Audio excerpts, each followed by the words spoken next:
Good evening, ladies and gentlemen, and welcome once again to the Schlitz Playhouse of Stars. This week we take you upon uncharted ways by air, sea, and loneliness through a tale of valor and pain, of disciplined courage and human error, but above all, of hope. Oh, yes, I almost forgot. My name is Basil Rathbone, and I play quite a part in this drama.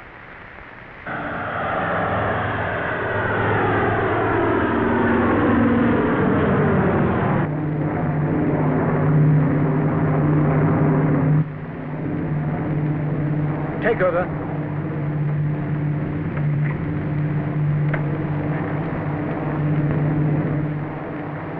Oh, General Lee, would you please fasten your seatbelt? What's the matter? Just playing it safe, sir.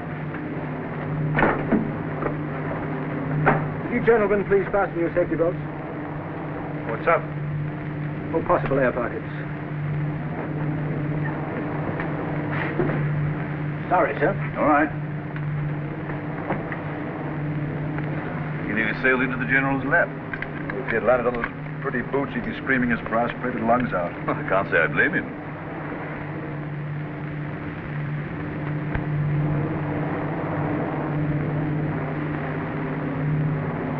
You've been in Hong Kong very long? 10 days. Seemed like 10 years waiting for a slip of paper that would give me back my life. You're discharged.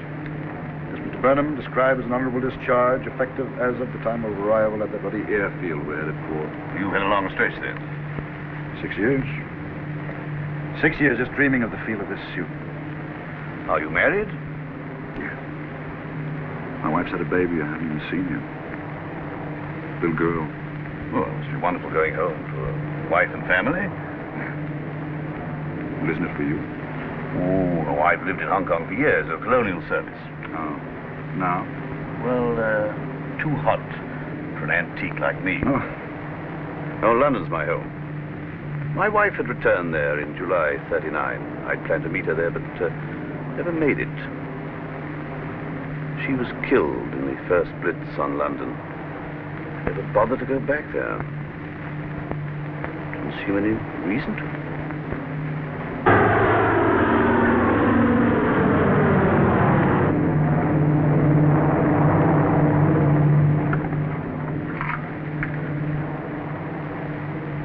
Look at that affected stiff neck. Water cooler's too civilized for him.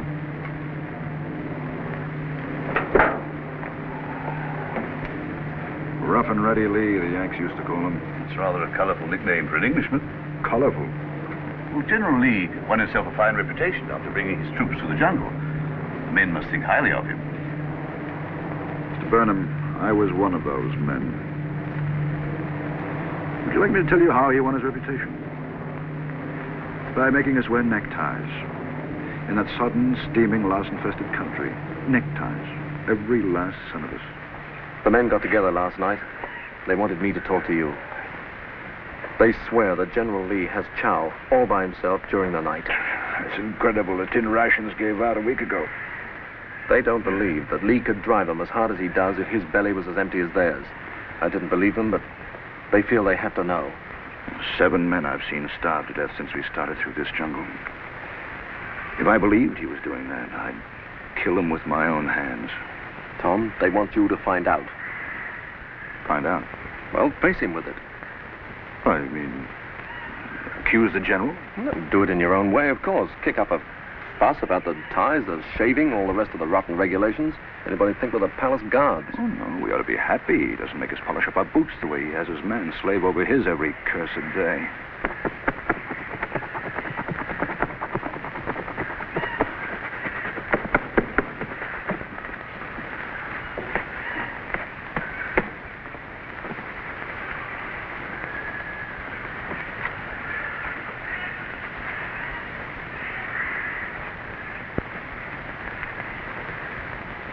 Captain Prim, finish your dressing. We'll break camp as soon as the men have had their tea. I've finished my dressing, sir, and the tea rations have run out. Captain Flynn, you misunderstood me. I ordered you to finish your dressing, fix your tie, and see to it that you're properly shaved. You hold the position of an officer. I'm aware of my position, sir. It's because of it that I'm here. My men request that owing to the conditions of this march, certain regulations should be relaxed. Regulations imposed by my order, which you have this morning apparently ignored. For the benefit of the men's morale, sir. In which case I shall do you the favor of forgetting this incident and suggest you carry out my order immediately in regard to your appearance. And, of course, if I refuse, you'll be only too happy to have me court-martialed. On active service, there will be no need. I shall just shoot you.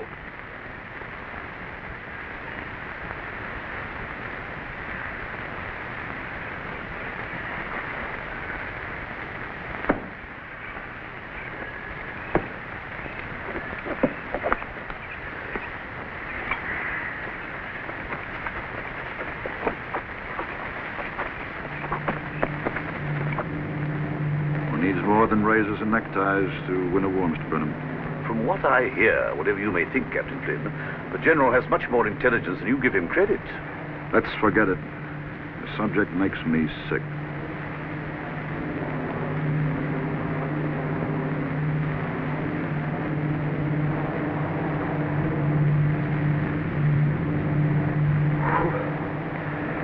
Got to feed us oxygen this far upstairs.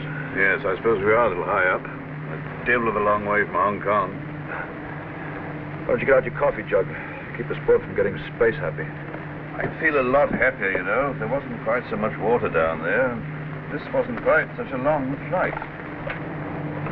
We all of us had pretty much of a long flight alone. Haven't we, Mr. Burnham?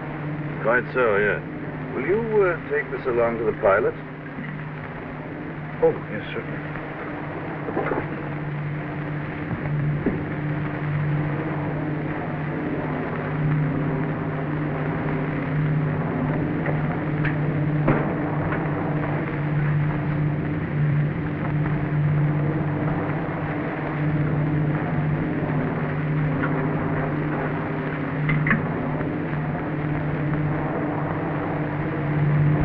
What was that business with the safety belts a while back? I guess I've been seeing little men. You never know how far they can wander these days. You're a philosopher. Don't let the General hear you. I'm sure you must dislike philosophers. When he comes out of that, you send him back for his coffee? Okay.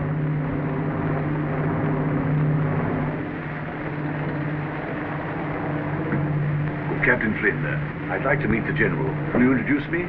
If you insist, but it won't be a pleasure. General Lee, my friend Mr. Burnham would like to meet you. How are you, Captain Flynn? I presumed you hadn't recognized me. Forget you would hardly be possible. General Lee, Mr. Burnham. I do, sir. It's an honor, General Lee. Will you join us in a cup of coffee? Thank you, sir.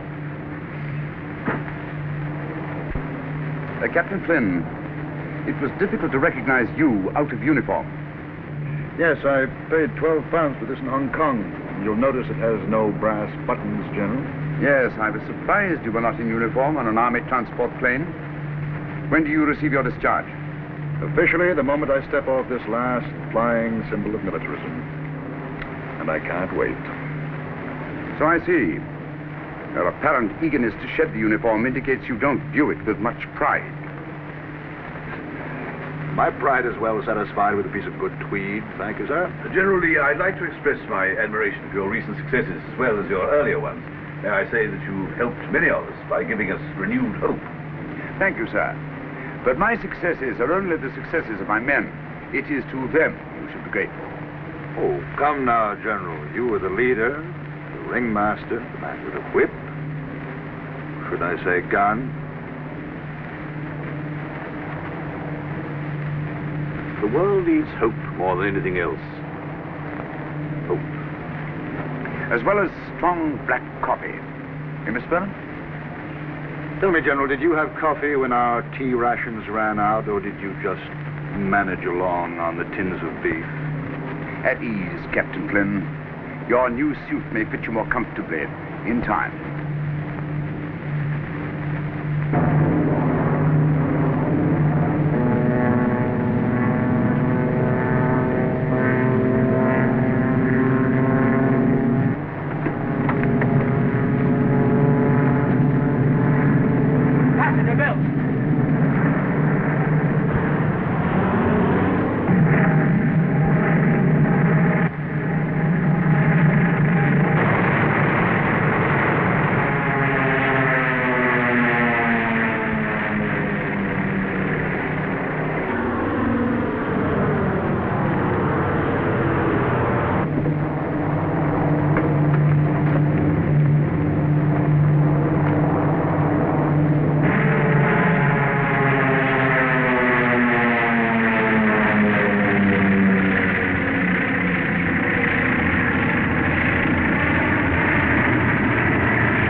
Quite a dramatic moment we've just experienced.